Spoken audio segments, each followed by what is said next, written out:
1888 का साल था। भारत अभी अंग्रेजों के शासन में था, लेकिन उसकी संस्कृति, विद्या और परंपराएं अब भी जीवित थीं। आंध्र प्रदेश के एक छोटे से गांव में एक सभा आयोजित की गई थी। इस सभा में विद्वानों का जमावड़ा लगा था। पंडित, कवि, गणितज्ञ, ज्योतिषी, संगीतज्ञ और इतिहासकार सभी वहां उपस्थित थे। सभा के बीचों बीच एक 14 वर्षीय बालक खड़ा था। उसका नाम था गणपति मुनि। एक पतली लेकिन दृढ़ आकृति, बड़ी बड़ी आंखें और आत्मविश्वास से भरी मुद्रा। उसके चारों ओर बैठे 6 विद्वान उसे ध्यान से देख रहे थे। यह कोई साधारण सभा नहीं थी, यह एक परीक्षा थी।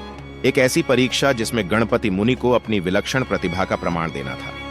पहला प्रश्न। गणित की परीक्षा। पहला विद्वान, जो कि एक गणितज्ञ था, आगे आया। उसने 2 6 अंकों की संख्याएं बालक को दी और कहा, इनका गुणा करो और तुरंत उत्तर दो। सभा में खामोशी छा गई। सभी ने सोचा कि यह तो असंभव होगा, इतने बड़े अंक किसी कागज पेंसिल के बिना गुणा करना। लेकिन गणपति मुनि मुस्कुराया। उसकी आंखें बंद हुईं और कुछ क्षणों के भीतर उसने उत्तर दे दिया।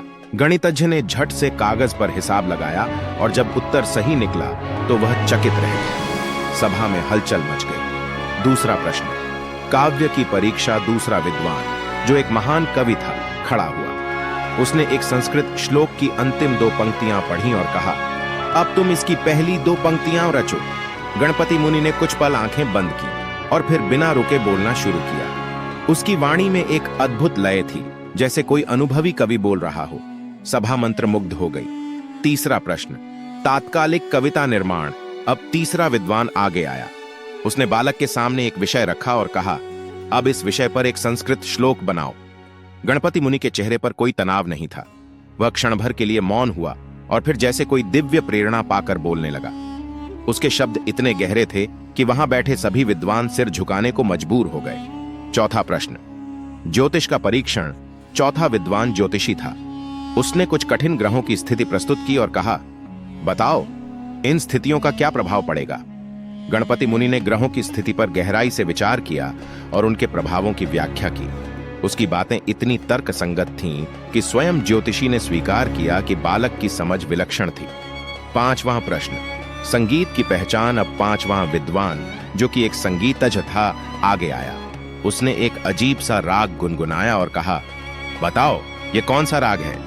छठा प्रश्न। तिथि का ज्ञान। अब छठा विद्वान, जो एक इतिहासकार था, उसने पूछा, बताओ 16 फरवरी 1956 को कौन सा दिन था। गणपति मुनि ने अपने भीतर कुछ गणना की और तुरंत उत्तर दिया, शनिवार।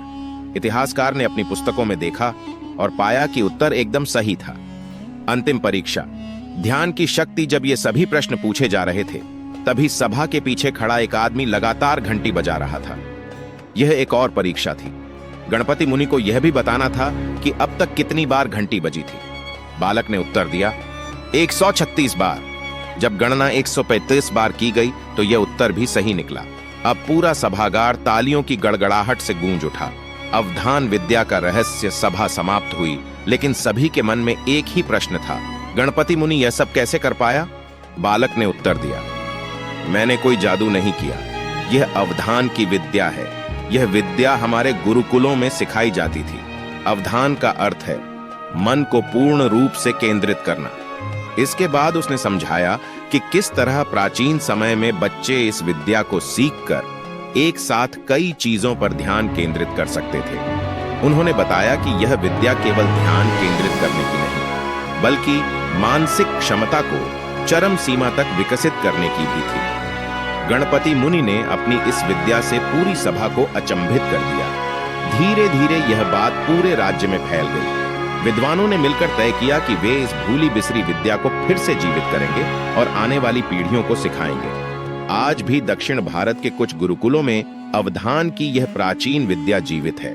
यह कहानी हमें याद दिलाती है कि यदि हम अपने मन को पूर्ण रूप से प्रशिक्षित करें तो असंभव भी संभव हो सकता है। मित्रों, वीडियो अच्छा लगा हो तो वीडियो को लाइक करें, शेयर करें और अपने इस चैनल को सब्सक्राइब जरूर करें। वीडियो को अंत तक देखने के लिए आपका बहुत बहुत धन्यवाद।